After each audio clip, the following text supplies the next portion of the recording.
Hi guys, let's talk about the temperatures here sa Palworld. Usually may mga lugar na sobrang lamig, kailangan mo ng cold resistant armor. May mga lugar na sobrang init, kailangan mo ng heat resistant armor.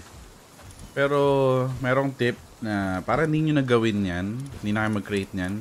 Kasi sobrang hassle eh. Like, bubuin mo pa yan, collectin mo pa yung mats, tapos pag na-damage, re-repair mo.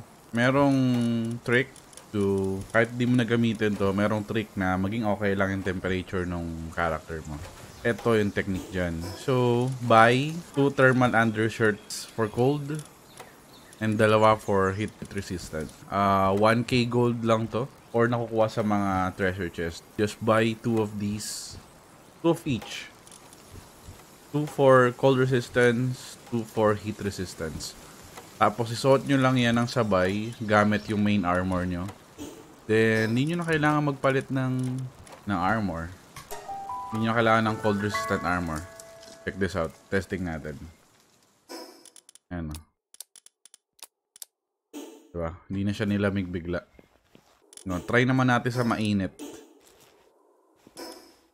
Sa mainit na area. Punta dito sa volcano. Ayan, nainitan siya, diba? Ano, nakabawasan yung life natin. So, use this one. Ayan na, okay na ulit.